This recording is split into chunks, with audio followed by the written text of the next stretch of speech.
membuka alat berat.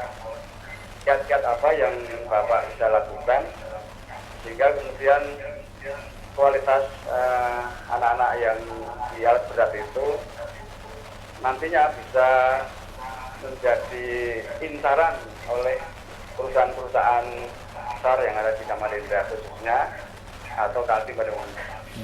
Kemudian Pak Sarwono khususnya mohon anggaran-anggaran untuk swasta juga diperhatikan Bapak. Karena terus terang selama ini kebanyakan swasta itu lebih banyak mandirinya dibanding bantuan pemerintah.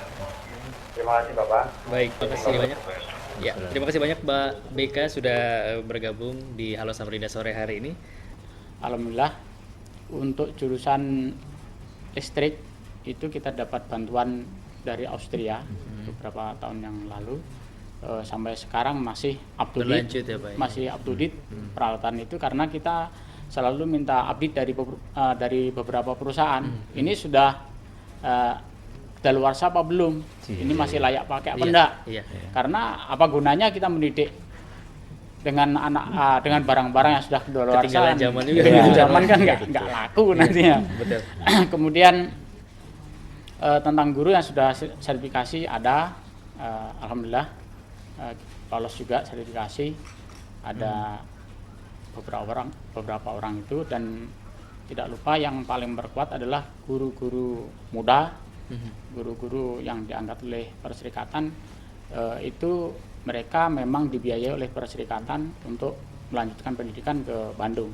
Itu kemudian kiat-kiat kami yang untuk ke depan yang sudah berjalan itu sejak 2005 kami sudah dipercaya oleh perusahaan untuk rekrutmen. Tahun 2009 akhir kita mendapatkan is the best recruitment. Ya, semoga prestasi itu juga terus ini ya Pak bertahan ditonton berikutnya.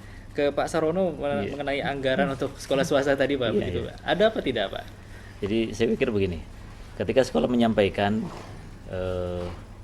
tadi Pak BK menyampaikan semoga yang diperhatikan itu bukan hanya negeri tapi swasta, dan ini yang kita lakukan. Negeri dan swasta mendapatkan porsi yang seimbang. Tetapi saya merespon begini, ketika ada sekolah, apalagi kepala sekolah mengatakan sekolah kami kurang sarana, sekolah kami kurang kelasnya, ini menandakan sekolah ini maju. Perkembangan di Samarinda itu tidak bisa dan tidak cukup ditangani oleh Samarinda saja. Betul. Samarinda ini bagian dari Indonesia, Samarinda ini bagian dari Kaltim, sehingga harus menjadi perhatian bersama. Kami tidak bosan-bosannya menyampaikan yang pertama, kalau Samarinda kita bisa duduk satu meja, eksekutif legislatif, berapa anggaran kita punya? Samarinda sudah meningkatkan tahun ini sudah sampai 182 miliar. Tapi perlu dipahami, dari 182 miliar ini kalau dikatakan cukup, jawabnya tidak cukup. Karena tuntutan pendidikan tidak pernah mengatakan cukup. Dengan apa yang ada. Ini prinsip berkembang. Saya juga kurang setuju dengan istilah sekolah gratis atau pendidikan gratis. Yang pas itu kita sebutkan pendidikan bisa. Artinya semua warga bisa sekolah. Karena ketika kita sebutkan gratis, konsekuensinya kan harus ada yang membiayai, karena pendidikan itu tidak ada yang gratis.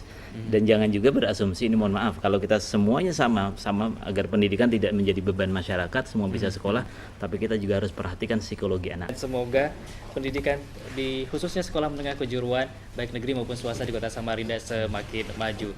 Terima kasih atas perhatian Anda. Saya Arwisya, mewakili kerabat kerja yang bertugas.